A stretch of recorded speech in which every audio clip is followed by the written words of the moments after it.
Hello my student. In this video we are going to discuss about structure of sperm and how sperm form. So mostly students आप जानते हैं sperm formation की process human males में होती है और इस वीडियो में मेरा फोकस होने वाला है कि आखिर स्पर्मियोजेनेसिस की प्रोसेस होती कैसे है, जहाँ पर हम ये बोलते हैं कि स्पर्मेटिड्स ट्रांसफॉर्म होते हैं स्पर्म में और इस प्रोसेस को हम बोलते हैं स्पर्मियोजेनेसिस। सो फोकस मेरा होगा और उसके साथ साथ मेरा फोकस इस टॉपिक पर भी होगा कि आखिर कौन कौन से स्ट्रक्चर प्रेजेंट होते हैं ह्यूमन मेल स्पर्म में। सो स्टार्ट करते हैं वीडियो को। फर्स्ट पॉइंट, आप यहाँ पर स्पर्म का डायग्राम देख पा रहे हैं जो कि आपकी बुक का डायग्राम है, आपकी एनसीईआरटी बुक का डायग्राम है। फर्स्ट थिंग यहाँ पर ये बात समझते हैं कि स्पर्म में टोटल पोर्शंस कितने प्रेजेंट होते हैं। सो यहाँ पर आप देख पा रहे होंगे स्पर्म में 4 पोर्शन प्रेजेंट होते हैं। फर्स्ट को हम हेड बोलते हैं, सेकंड को हम नेक बोलते हैं, थर्ड को हम बोलते हैं मिडिल पीस और फोर्थ वन इंपॉर्टेंट पार्ट होता है हमारा टेल। तो स्पर्म में टोटल 4 पार्ट्स प्रेजेंट होते हैं। नेक्स्ट उसके बाद स्पर्म की लेयर जो कि स्पर्म को कर रही है कवर, उसे हम बोलते हैं प्लाज्मा मेम्ब्रेन। हेड जोन को हम 2 थिंग्स में डिविजिबल करते हैं, या ये बोलते हैं कि हेड में 2 पोर्शंस प्रेजेंट होते हैं और वो 2 इंपॉर्टेंट पोर्शंस होते हैं एक्रोसोम एंड न्यूक्लियस। न्यूक्लियस में प्रेजेंट होगा क्रोमोसोमल थिंग और क्रोमोसोम्स आप जानते हैं कि स्पर्म में प्रेजेंट होंगे half haploid, that means 23 chromosome. Next one, neck यहाँ पर बहुत ही स्मॉल पोर्शन होता है। थर्ड वन यहाँ पर प्रेजेंट होता है मिडिल पीस और मिडिल पीस में प्रेजेंट होते हैं माइटोकॉन्ड्रिया जो कि स्पाइरल इन नेचर में होते हैं। देन माइटोकॉन्ड्रिया का मेनली फंक्शन होता है स्पर्म को एनर्जी प्रोवाइड करने का। देन यहाँ पर टेल प्रेजेंट होती है और टेल का मेनली फंक्शन होता है मूवमेंट्स में। सो इन नेचर को समझने के बाद हमें ये समझना है कि आखिर ह्यूमन मेल स्पर्म का फॉर्मेशन होता कैसे है, और हम ये भी समझने वाले हैं इस वीडियो में कि आखिर स्पर्मियोजेनेसिस की प्रोसेस कैसे होती है। सो हियर स्टूडेंट, आप देख पा रहे हैं यहाँ पर आपको स्टार्ट करना है यहाँ पर नंबर 1 से, और नंबर 1 से हम डेवलपमेंट को समझते समझते 7 पार्ट में फिनिश करेंगे। तो फर्स्ट थिंग यहाँ पर जब हमारा स्पर्मेटोजोआ मतलब स्पर्म जो कि नहीं फॉर्म हुआ है वो प्रेजेंट होता है as a form of spermatids. Sperm के फॉर्मेशन की प्रोसेस मैंने आपको पहले ही एक्सप्लेन कर दी है, तो आपको इसमें समझने में प्रॉब्लम नहीं हो रही होगी कि स्पर्मेटिड्स कहाँ से आ गए।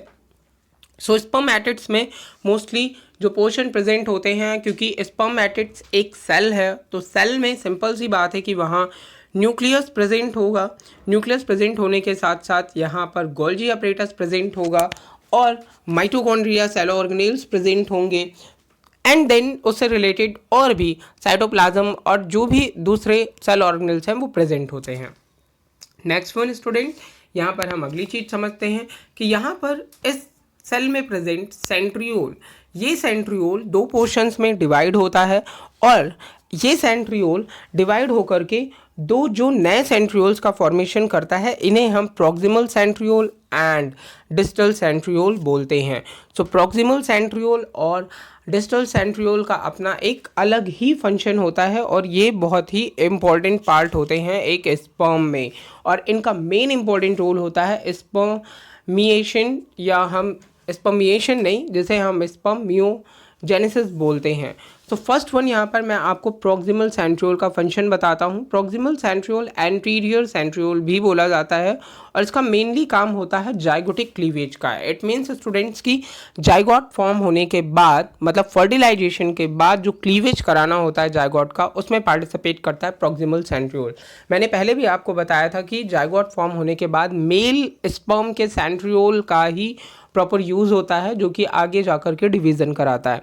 नेक्स्ट वन, उसके बाद जो यहाँ पर पोस्टीरियर सेंट्रियोल प्रेजेंट होता है, पोस्टीरियर सेंट्रियोल को हम डिस्टल सेंट्रियोल बोलते हैं और इसका मेनली वर्क होता है ह्यूमन मेल में पोस्टीरियरली फॉर्म या फिर पोस्टीरियर पोर्शन फॉर्म करने का वर्क, या फिर ये कह लीजिए आपकी टेल फॉर्म करने का जो मेनली वर्क होता है वो प्रॉक्सिमल सेंट्रियोल का नहीं बल्कि डिस्टल सेंट्रियोल का होता है। तो यहाँ पे आपने बेसिकली 2 सेंट्रियोल्स पढ़ लिए, proximal centriole and distal centriole. Then उसके बाद आप देख रहे हैं यहाँ पर तीसरी सिचुएशंस में यहाँ पर माइक्रोट्यूब्यूल्स और फ्लैजिलम जो कि टेल्स का फॉर्मेशन करना है वो हो रहा है। और साथ में यहाँ पर जो गोल्जी अपरेटस है, ये गोल्जी अपरेटस आगे जाकर के एक्रोसोम का फॉर्मेशन करेगा। और जो हमने यहाँ पर बात की कि माइटोकॉन्ड्रिया सेल ऑर्गेनेल्स प्रेजेंट होता है, ये यहाँ पर इनके मिडिल पीस को फॉर्म करने में हेल्प करेंगे। देन इनका न्यूक्लियस आप देख रहे हैं, न्यूक्लियस भी अपने साइज को मेंटेन करेगा। और फिर यहाँ पर फाइनली जो एक्सेस अमाउंट में साइटोप्लाज्म प्रेजेंट है वो भी रिड्यूस हो जाएगा और टेल के फॉर्मेशन की प्रोसेस लगातार होती रहेगी। सो यहाँ पर अगर आप एक डेवलप स्पर्म की बात करें तो जो अभी मैंने आपको बताया कि डेवलप स्पर्म में मोस्टली हेड प्रेजेंट होता है, तो आप हेड देख पा रहे हैं, मिडिल पीस देख पा रहे हैं, यहाँ पर नेक भी देख पा रहे हैं और टेल भी देख पा रहे हैं। तो मोस्टली हेड का पोर्शन और मिडिल पीस का पोर्शन शॉर्ट होता है, जबकि टेल का पोर्शन बहुत ज़्यादा लॉन्ग होता है। तो मोस्टली यहाँ पर हमने इनके डेवलपमेंट की प्रोसेस को भी स्टडी कर लिया। और सेकंड नंबर में आप यहाँ पर देख पा रहे हैं बहुत सारे स्पर्म्स यहाँ पर फॉर्म हैं। Next one student detail study करते हैं इस प्रोसेस को।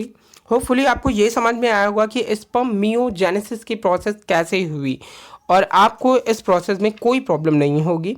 और हमने अल्ट्रा स्ट्रक्चर ऑफ स्पर्म की भी प्रोसेस कर ली है। तो स्पर्म मियोजेनेसिस हम किसे बोलते हैं? Metamorphosis of spermatid to form a sperm. Next one यहाँ पर थोड़ी सी डिटेल देख लेते हैं। तो स्पर्म क्या होता है? एक हैप्लॉइड मेल हैप्लॉइड गैमेट होता है जो कि 60 माइक्रोन इन लेंथ में प्रेजेंट होता है। देन कौन कौन से जोन प्रेजेंट होते हैं? हेड, मिडिल पीस, टेल, मैंने आपको बताया। हेड यहाँ पर एरो शेप का होता है और यहाँ पर लार्ज हैप्लॉइड न्यूक्लियस प्रेजेंट होता है हेड पोर्शन में, और इसी न्यूक्लियस में क्रोमोसोम प्रेजेंट होता है। एक्रोसोम मैंने आपको बताया गोल्जी कॉम्प्लेक्स या गोल्जी अपरेटस या गोल्जी बॉडीज़ की हेल्प से ये फॉर्म होता है और इसमें बहुत से एंजाइम प्रेजेंट होते हैं जिन्हें हम लेटिक एंजाइम बोलते हैं, जो कि एग को फर्टिलाइज करने में हेल्प करते हैं। एंजाइम का नेम भी आप जानते हैं, हाइलोयूरिनिडेज, जिसे कि स्पर्म लाइसिन भी बोलते हैं, ये यहाँ पर प्रेजेंट होता है। और उसके साथ में न्यूरिमिनिडेज एंजाइम भी प्रेजेंट होता है जो कि एग की वॉल को डिप्लेट करने में हेल्प करेगा। Next one student another facts यहाँ पर अंडरस्टैंड करते हैं हम। तो मैंने आपको बताया नेक जो कि बहुत ही स्मॉल पोर्शन प्रेजेंट होता है, बहुत ही स्मॉल पोर्शन, एंड इसके साथ ही साथ यहाँ पर proximal and distal centriole present होते हैं नेक के पोर्शन में ही। प्रॉक्सिमल का काम मैंने आपको बताया कि ये मोस्टली एक्सियल पोर्शन फॉर्म करने में हेल्प करेगा और डिस्टल सेंट्रियोल टेल पोर्शन का फॉर्म करने में हेल्प करेगा। मिडिल पीस में मैंने आपको बताया कि ये डिस्टल सेंट्रियोल की हेल्प से फॉर्म हो रहा है एंड यहाँ पर बेसल बॉडीज़ भी प्रेजेंट होती हैं। Axial filaments mostly spirally arrange होता है माइटोकॉन्ड्रिया की हेल्प से। मिडिल पीस में प्रेजेंट होते हैं माइटोकॉन्ड्रिया जो कि हेल्प करते हैं मोटिलिटी ऑफ स्पर्म को एनर्जी प्रोवाइड करने में।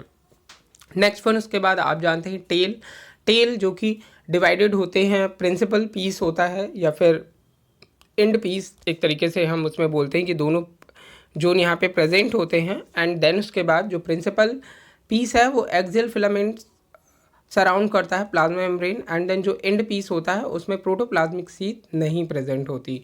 एंड टेल का मोस्टली हम यूज़ जानते हैं कि ये स्विमिंग में हेल्प करता है, swimming movement in the liquid media में ये मोस्टली हेल्प करते हैं। सो स्टूडेंट्स ये तो इम्पॉर्टेंट फैक्ट थे जो कि रिलेटेड थे स्पर्म से। तो यहाँ पर आप लोग स्पर्म में स्पर्म मियोजेनेसिस एंड स्पर्म के स्ट्रक्चर को समझ पाए होंगे। नेक्स्ट वन कौन से हार्मोन है जो कि स्पर्म फॉर्मेशन की प्रोसेस को रेगुलेट करते हैं, उसे भी हम समझ लेते हैं। सो हार्मोन यहाँ पे जो भी कंट्रोल करते हैं, पहले से आप जानते हैं कि यहाँ पर हमारी हाइपोथैलेमस ग्लैंड और हाइपोथैलेमस ग्लैंड जो कि GnRH gonadotropin releasing hormone release करती है और वो गोनाडोट्रोपिन रिलीजिंग हार्मोन एक्ट करता है एंटीरियर पिट्यूटरी के पार्ट पर। अभी आपको कोई कंफ्यूजन नहीं होना चाहिए पिट्यूटरी ग्लैंड में एंटीरियर पिट्यूटरी या पोस्टीरियर पिट्यूटरी, बिकॉज ऑफ मैंने आपको वीडियोस में लास्ट वीडियोस में भी इन चीज़ों को अंडरस्टैंड कराया था। नेक्स्ट उसके बाद एंटीरियर पिट्यूटरी यहाँ पर 2 टाइप्स के या 3 टाइप्स के हार्मोन रिलीज़ करती है, जिसे हम LH luteinizing hormone, FSH follicular stimulating hormone और इनहिबिन ये यहाँ पे रिलीज़ करते हैं। और इनका फंक्शन कैसे होता है समझते हैं हम लोग। तो GnRH यहाँ से रिलीज़ हुआ और 2 गोनाडोट्रोपिन से यहाँ पर रिलीज़ करते हैं, और फर्स्ट वन को हम ल्यूटेनाइजिंग हार्मोन और सेकेंड वन को हम फॉलिकुलर स्टिमुलेटिंग हार्मोन बोलते हैं। एलएच जो कि एक्ट करता है लीडिक सेल पर और स्टिमुलेट करता है एंड्रोजन की सिंथेसिस कराने पे, और आप जानते हैं एंड्रोजेंस है जो कि स्टिमुलेट करते हैं स्पर्मेटोजेनेसिस की प्रोसेस कराने में, मतलब स्पर्म फॉर्मेशन की प्रोसेस कराने में।